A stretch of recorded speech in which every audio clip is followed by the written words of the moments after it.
Who's using interest categories? Is anyone already using that? No? You should give it a try. It's a very, very powerful opportunity to engage with your potential users. I think we can turn the light back on, otherwise you'll fall asleep, huh? And what's the difference to, for example, social networks? When you set up in a social network your own profile, how many here have, let's say, a Facebook account? Nearly everyone. A Google Plus account? Also a lot of people.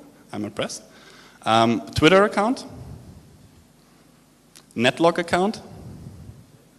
A lot less. There's a few one. So what do you do when you set up an account? You basically say at the sign-up process, okay, this is my name, this is my age, these are my interests, my hobbies, and that's what you do during the sign-up process. You don't change them. So you also often only show the interests that are basically good to share with other people. And you don't maybe show your small niche interest that people think is a bit geeky or so. And then Facebook or other players offer it to target. Hey, this is a user, he's interested in football. You can target this football enthusiastic guy. With the interest categories that we offer, the profile that I just showed you on my level, this is happening in real time. It's always updating. It's showing you exactly what are the different interests everyone has without telling them. In these social networks, you tell your interests and hobbies, which is of course kind of a filtered version. With the interest categories, you can basically pick between nearly 2,000 categories what are the ones that are basically potential for users for you to target. So you can say, okay, I'm selling cars.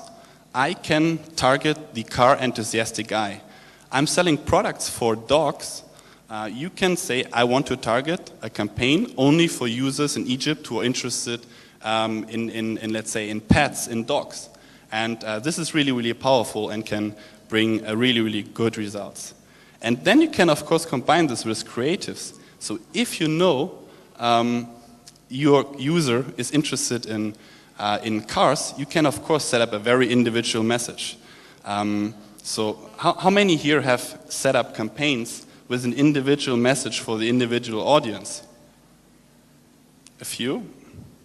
But the majority still today set up a message with a campaign for basically everyone. And this is not targeted.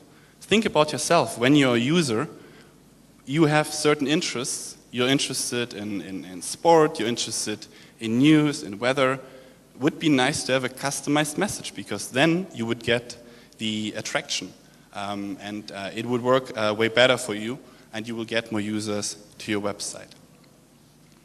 Remarketing. I use here the example of e-commerce, but this also works for other examples. So remarketing is basically bringing users back to your website to make sure they do anything on your website. How many here use any retargeting solution or remarketing solution? So looks like, yeah, there are a few people. So you basically, your main interest is first of all to have users on your website. That's pretty obvious. You all want to have users on the websites. But what you do with the user on the website is a big question mark because you have to make sure they stay on your website, that you sell your product or service, you get newsletter signups, and so on. And with remarketing, you can make sure this is happening. You bring users back to your website, that the bounce rate is not high, and that you have different opportunities. So what are typical examples when you can use retargeting, which is a very big business because it's bringing really great results? You can see visitors who come to your website on the product page A, but never made a transaction on this website and just left the website and went somewhere else. How many times a user came to your website and decided to buy something or sign up for a newsletter, read about the product or not?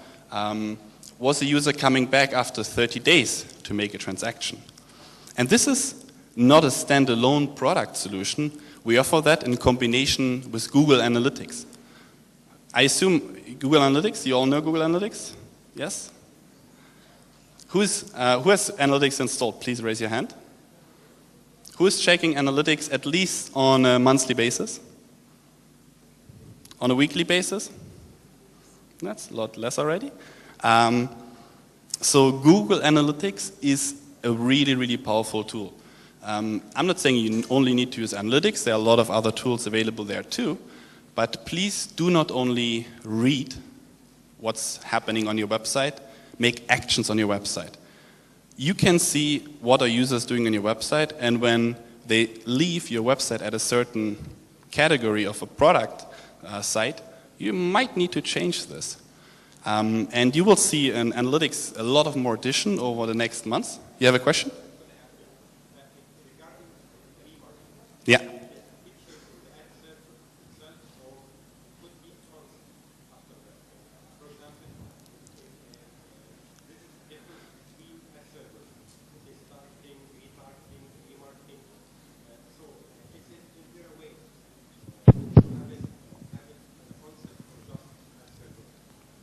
So we will offer a predefined concept. So we already know there are certain scenarios for each website. So we know users want to retarget users who've stayed there for 30 days. And you can set up, we call it goals, and say, users come to my website, go to product page A, and then left the website. So there are certain predefined goals that you can reuse for retargeting. And when you have already installed the code for remarketing, you can just reuse the same code. There is no tagging of sites required to re-engage with the users. So this product is actually, to be honest with you, just launched a few weeks ago for a few accounts and is in the process to roll out until end of September to all AdWords customers and Analytics customers. So if you don't see it now, you will see it in 3 weeks in your Analytics account. You can just combine it with your AdWords account, your Analytics account, and say, hey, I have different segments on my website where I lose users. There you can re-engage with them and set up a campaign. Hey, why have you left my website here? If you come back, you get, I don't know, a 10% discount for your service. So there will be predefined goals to make that easier for you. Yeah, definitely. And also, for example, combine it with other channels.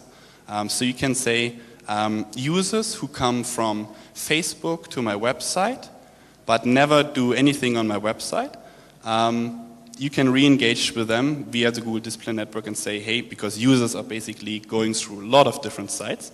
Hey, I've seen you come via my fan page, for example. Why don't you come back and we give you some latest news about our products, which we only do for our fans, for example. So there are different setups that you can do to re-engage with users, and that's the key thing. And that's, we mentioned it earlier, you can have a lot of users, but you want to have active users. You want to have users who spend time with your products and with your services. And it doesn't matter how many users you should have active users. Passive users are a lot available. And then you can extend your reach. There's another product that we launched, which is similar users. So you already have a certain amount of users on your website. You're let's say, selling hotel rooms in Sharm el-Sheikh, and you know on my websites are people from Russia, from UK, and from Germany who are interested in travel to Egypt. But you only have, let's say, 10,000 users, but you want to have 20,000 users or 30,000 users. How can you do that? To bring the same users who are interested in hotels in Sharm el-Sheikh coming to your website. That's the targeting form with similar users. So we know basically from the interests that I showed you before what users are, and we can bring them to your website so you can get a lot of more interested customers too. But that's only the targeting. Let's spend a few more times about the creatives, the ad creatives, because that is really, really key. What we still see today very often is in the industry, there are some really, really cool marketing manager bosses and say, hey, I know exactly what my customers want to see, how the creative has to look like, what will work, what doesn't work. Users are not so keen on seeing ads when they are not good for them, when they are not targeted for them. So it's not something cool and fancy that users would like to have. You have to make sure you get the attention in a different way. In reality, users are getting banner blind.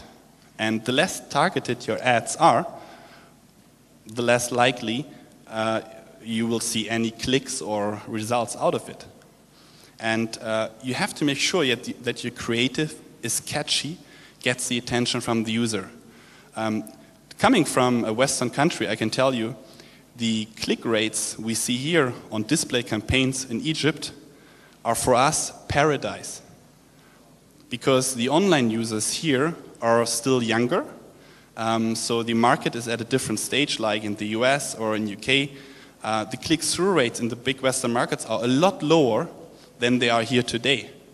It's only one metric, click-through rate, I know, but just to give an example, a lot of more advertising is ignored in the other markets, and it will happen here too. Online is still a relatively young medium for, let's say, the Egyptian population, and they're interested in see this ad and want to follow what's behind this product and services. In other markets, it's changing, and this is also happening more and more here, where people ignore and no longer see the message, and so you have to make sure you get the attention from the user. But who should define the message of a creative? The user, not your CEO, not your marketing manager.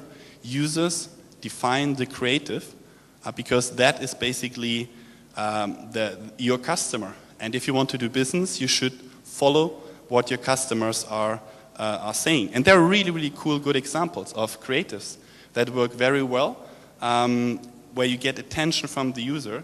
I included here also some offline advertising, but there are some really, really key elements is you need to get attention by making the targeting well. If you know you're targeting football enthusiastic people, maybe make a football creative that is kind of showing that this is an opportunity.